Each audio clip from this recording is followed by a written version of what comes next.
Yep. SummerSlam 92, Tatanka gets a big win over the Berserker before the show starts and the matches that were taped for primetime wrestling. And you actually wind up coming back at the next television taping in Hershey. So, Tatanka, what was your first impression of working with him professionally? And I know before you went back this most recent time, you said here on the program, if you could work with anybody in modern wrestling, who would it be? And you got excited about Bray Wyatt. Did you see that, hey, maybe I could do something with Tatanka? Or did you not really get that vibe? And what did you think once you actually got to meet him and work with him? Well, no, and see, here's the other thing. I had met Tatanka before and had worked with him a little bit, but also during that time, of course, Undertaker and I friends, and Undertaker and Tatanka were friends. So whenever they were in the area, the three of us would always go out. So I kind of knew Chris already. I knew him. He was a good guy. I knew if he was endorsed by Undertaker, then, good enough for Taker. He was good enough for me. And so I knew him. I knew him. I had the opportunity to at least get to know the human being, and just, we had hit it off. We hit it off as friends before I came back to work and work with him, have that opportunity.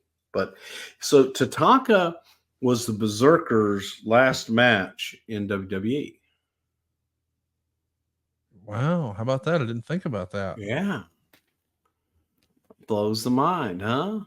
Never let certain people have longer than 2-hour layovers in Amsterdam.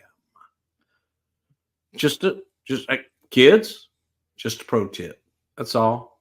If your child says to you, "Hey, Dad," because how many moms do we really have listening to us?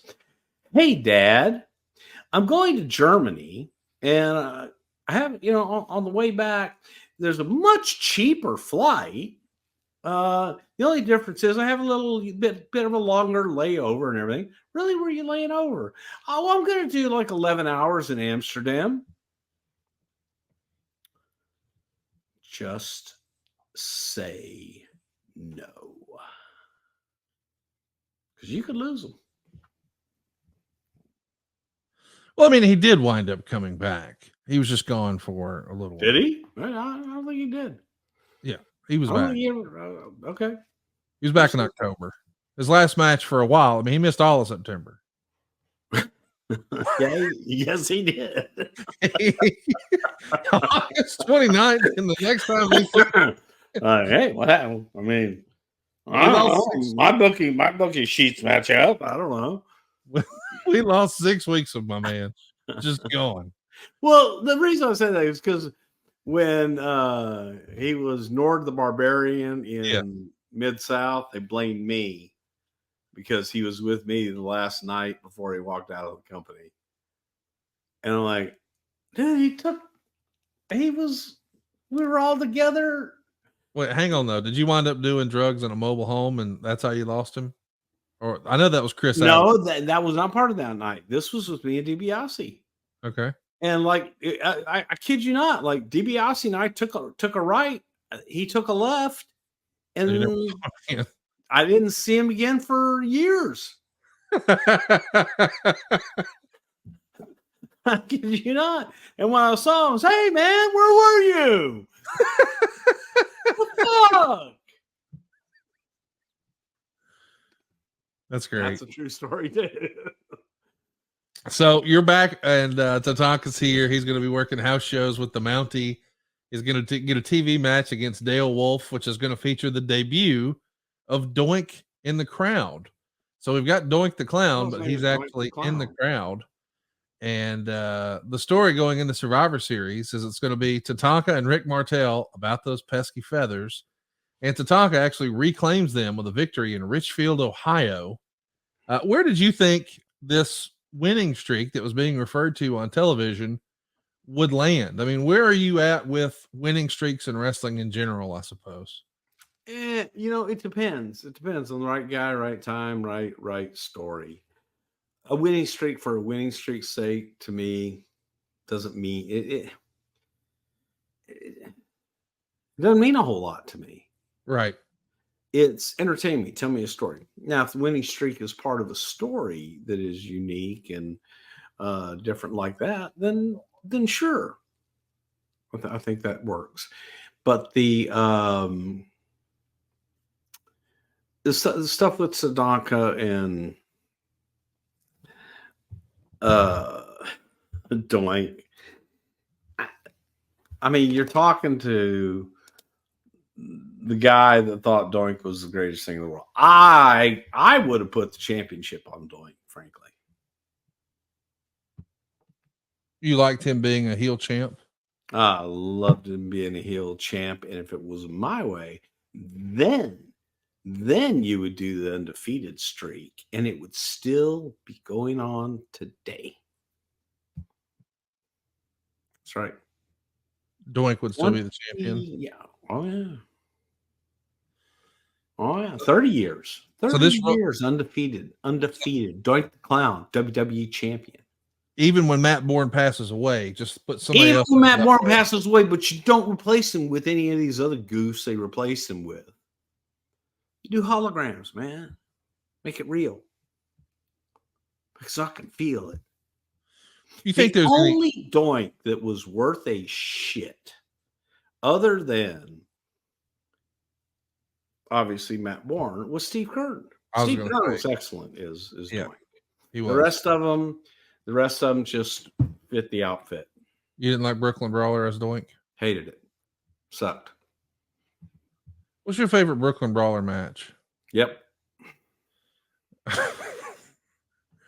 So I'm trying to think. I don't think I have one. So you're saying if you had total control of the book and that pesky Vince McMahon didn't have a say, yeah, Doink to this day, he'd be heading to WrestleMania 40 undefeated. There would be no question. Yeah.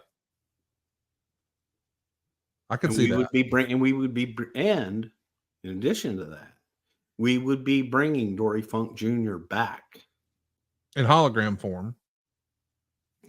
Dory's alive. Yeah, but I'm just thinking, you don't want current Dory Funk, do you? Because I'd so help me God, if I was there. Where are you again? I'm in Huntsville, Alabama. You want to come to Huntsville and slap via Miami? No. Does that look like Miami behind me? I did not. I was pointing out that down the same coast you're on, at the very bottom of that coast, it's like this whole show. I feel I've been lied to. You thought behind me that was what Miami looked like. I don't look behind you. Okay. So WrestleMania 40. If you're one of those news reporters listening to our show looking for clicks, you just got to Dory Funk Jr. And actually the rumor I heard was that Dory Funk Jr., present day Dory, he's going to stack Roman, Cody, and Rock on top of each other. He's the new champ. Well, let me explain this, and I will say this in all seriousness. I do think that Dory Funk Jr. at the whatever age he is now, Dory is 83, I believe. Maybe he's not that old. I don't know. He's 82. He'll be 83 this year. He'll be 83 this year. Could probably still go out and work a match better than a lot of people that are out there working, especially out on the independent scene and other places. So, yeah, I do think that Dory Funk Jr., it may be a little slower, but by God, you'll believe it. By God, put him in the Elimination Chamber. Would you do that? If two of those pods in the Elimination Chamber are Doink.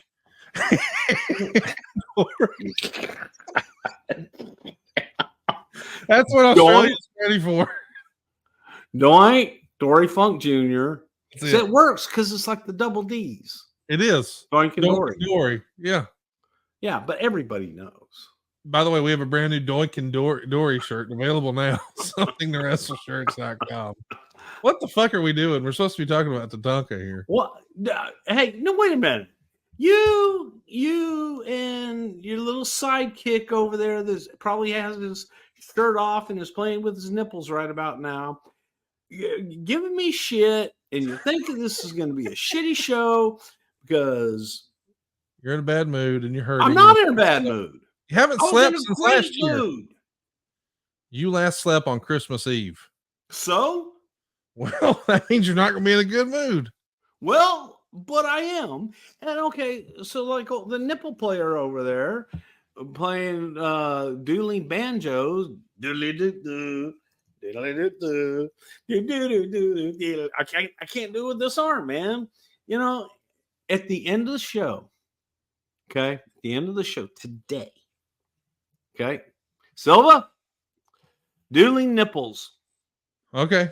Okay, so get ready, and it's going to happen, and you're not going to get out of it. And we'll take it from there.